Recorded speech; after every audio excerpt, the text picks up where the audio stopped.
Good afternoon. Here we are at the beach. And a little tan. Getting there.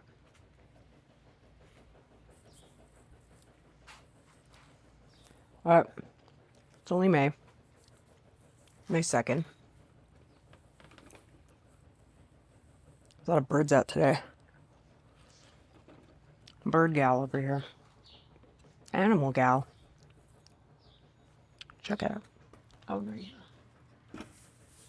This is Baxter. I don't know. I really like my girlfriend's beagle. I had a dream the other night that I had several lizards. I used to when I was a kid, but it was an odd dream. I was like cleaning their terrariums. What does that mean? You know? And also, depending on which culture you are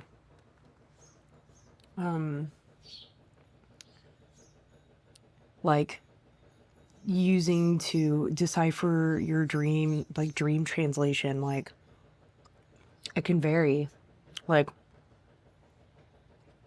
greatly. So for all I know, in Siberia, dreaming of having pet lizards and cleaning their terrariums is a sign of good fortune.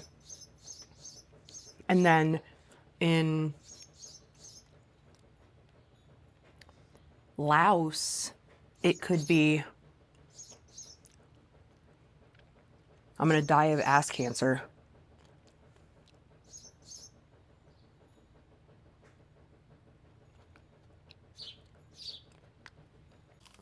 What's the name of the podcast? Daisy Dukes does it. Daisy Dukes. No, it's Molly Daisy presents. Molly presents. Molly does it. Molly Daisy presents Molly Does It. Damn, cracking a tall can? Molly Daisy presents Molly Does It. Oh, hell yeah. Put that in there. Put that in there. She was like, no, get White Claw. Miller Lite. I need White Claw. I can't do a Miller Lite. That's just Molly. White Claws tonight.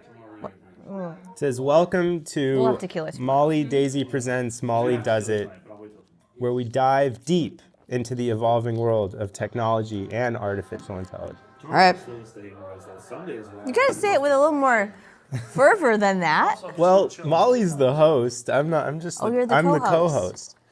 That's right, Molly. Yep. In today's episode, we're stepping into the realm of what was once just science fiction. Sure. We're conducting a live Turing test right here to see if we can distinguish a machine from man. All right. No. Wait, Now, Molly, you have to explain what the Turing test is. but that's not what this podcast is about, right? No, it just documents It just my got life. there. It's just a documentary of my life a week at a time. It's just a documentary of life a week at a time. Just have it read to you. Got it. Here's a revised podcast. You're the host. You're supposed to read this part.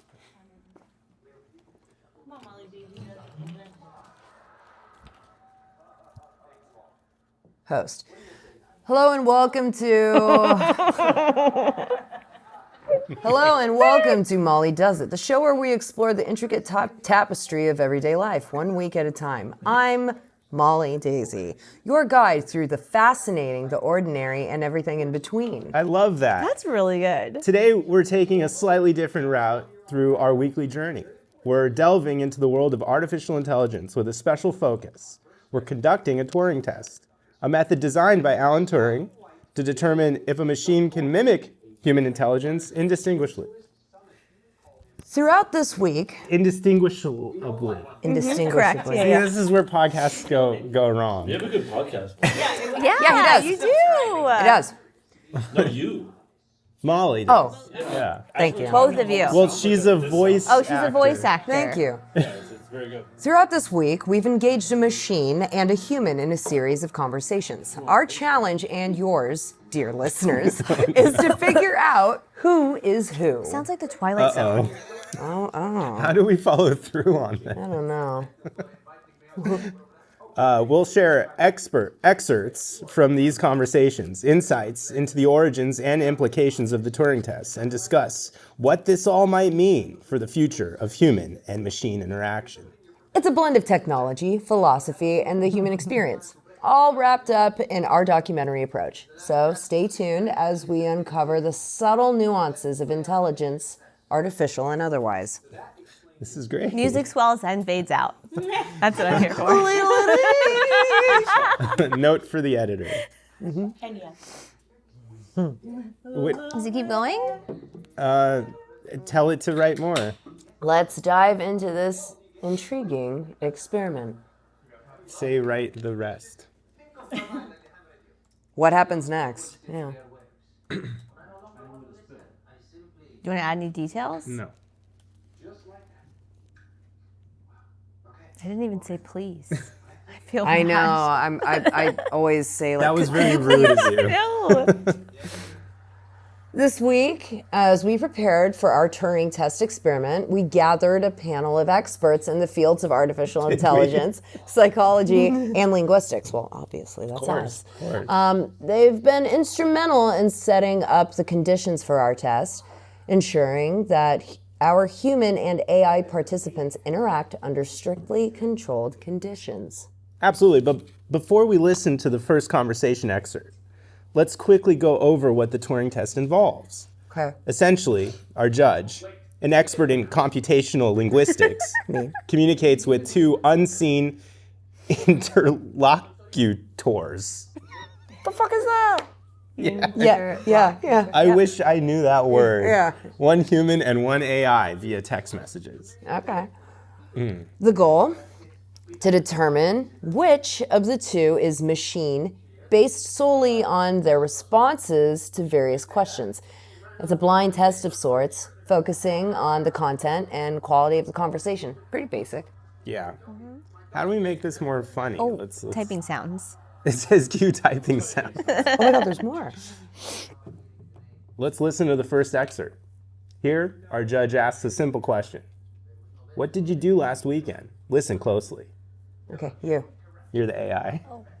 I spent the weekend reading a book and catching up on some movies. I finally got around to watching The Shawshank Redemption. Such a powerful story. Shawshank Redemption.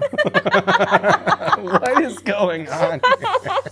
Interesting response, right? Now let's hear our second participant's answer to the same question. Last weekend, was quite busy for me. I went hiking with friends and enjoyed some downtime at a local cafe. Oh my God. We had some great weather, too. Wow.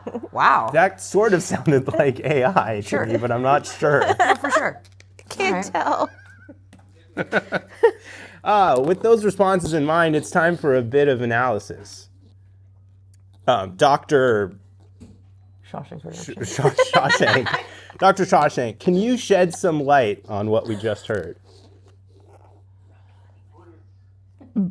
Both responses are quite human-like, focusing on typical weekend activities.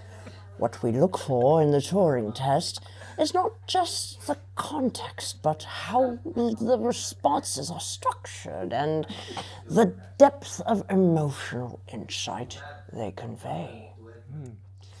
Well, all right. As we continue, we'll alternate between our panel's insights and more conversation excerpts.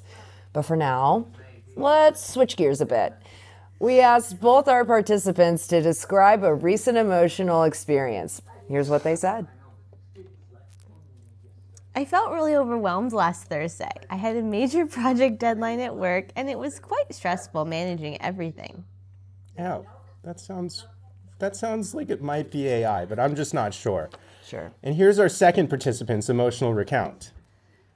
Recently, I felt joy attending my cousin's wedding. It was a beautiful ceremony, and being part of such a joyful occasion was truly uplifting. Wow. I mean, that sounds pretty human to me. I was fooled, honestly. It's fascinating to see the range of emotions and details they share. Dr. Shawshank, does anything in these responses strike you as particularly machine-like or human? I'm sorry, Daniel, what are you doing right now? You what? I'm programming a chat GPT to respond to text messages with girls. But But not. it's being too playful and like flirty, even in serious situations. Okay. Trying to be real. We're trying to make it be real. And you were going to say, Less emojis. Not sexy my or grandma edgy. just died. Respond to a girl who tells me their grandma just passed. Expired. Me? And that you dedicate. I mean, this is kind of funny. Yeah, but say what you said again about the prunes.